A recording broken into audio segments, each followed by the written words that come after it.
A very warm good morning to all my brilliant students of Sri Gokulam Public School. This is Nida ma'am with you and I welcome you all to my English online class. How are you my darlings? I hope you are all keeping safe and sound. So in today's class let us continue with our explanation of the lesson Unit 10, the Banyan Tree. In the previous class, we had discussed how the narrator as a boy was describing his relationship with the old, huge, magnificent banyan tree and the kind of friends that he had in that banyan tree. He also said that during hot summers, he used to spend his time in the banyan tree building a tree library and taking shade under its huge branches.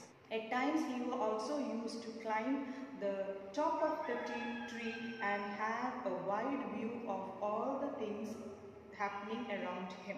This point that he noticed a classic Indian fight between a snake and the mongoose. We had stopped at this point and we said that we will describe that fight in the next class. So here I am to describe that classic fight between an Indian cobra and a mongoose. So let us get into the class without much delay and see what happens. So as the narrator was speaking, it was a hot summer and everyone was sleeping inside the house. The author was also feeling sleepy and lazy. Instead of sleeping in the house because it was very warm inside, he thought of visiting the pond to swim with Ramu and the buffaloes. That is when he noticed a cobra coming out of a clump of cactus and a mongoose from the bushes. Mongoose came out of the bushes and went straight to the cobra. Now both the cobra and the mongoose came before each other under the banyan tree. Both of them are standing face to face. The cobra was well aware that the mongoose had superb fighting skills. But he himself was also an experienced fighter and he had the advantage of having a poisonous, long, sharp teeth. Thus, it was very clear that it is a battle between two champions. The narrator was waiting for this battle to begin. Now, after quickly looking into each other, the snake came out creating a hissing sound to protect itself, to defend itself. It started moving its tongue quickly in and out. The cobra raised itself from the ground and spread its hood to fight and attack. So it was preparing itself for fighting. It had raised about 6 feet off the ground. So it was almost like the cobra was standing.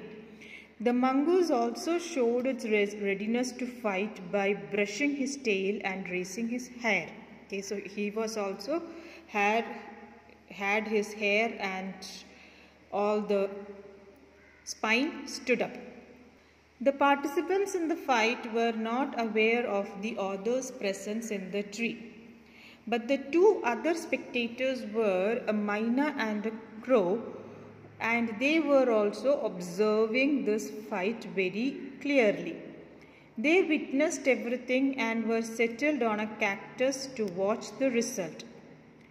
Now the myna and the crow was not just satisfied by watching the fight, they also wanted to participate in the fight. Cobra was trying to spellbound the mongoose with its movements, but the mongoose was also well aware of the power of its opponent. Spellbound means to confuse, okay, to hypnotize like the cobra was trying to do. So it was quickly making movements so that the mongoose would get confused. And when the mongoose is confused, the cobra can come and attack the mongoose.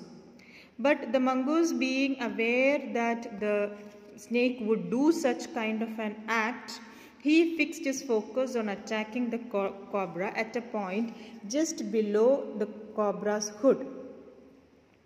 The mongoose made a false quick movement very close to the cobra.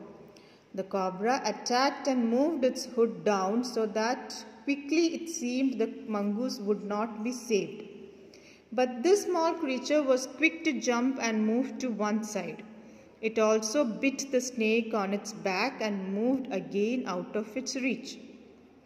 Okay, so movements were made each other while attacking. The mongoose made a false movement very close to the cobra and was able to attack the cobra.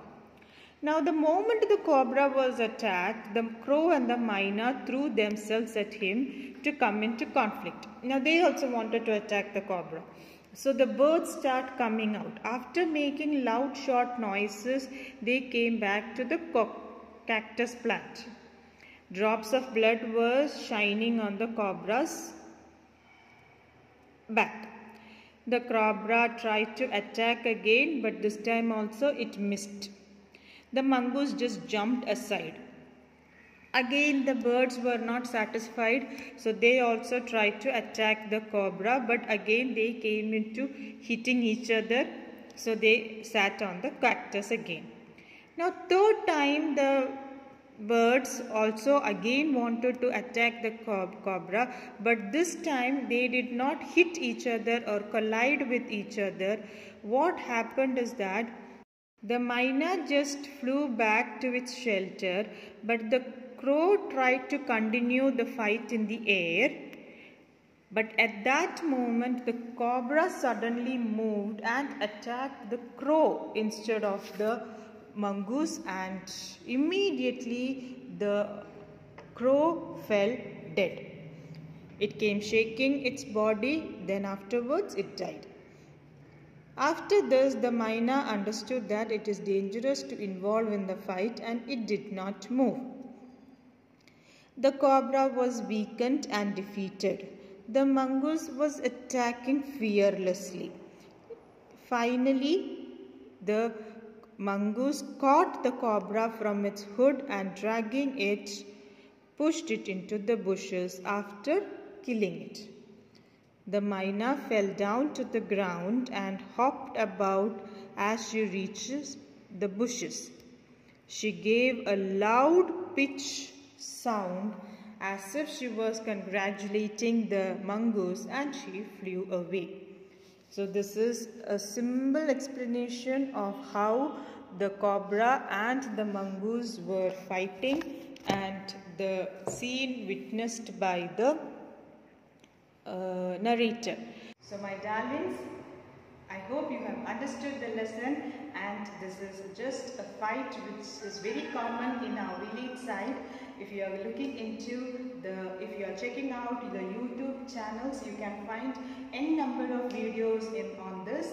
So if you want to actually visualize a classic fight, please go and check out in your YouTube videos. Concluding my lesson, and with this we have come to an end to our literature portions. Keep working hard and studying very well. Be good children as always. And this is farewell from Nida ma'am. Thank you.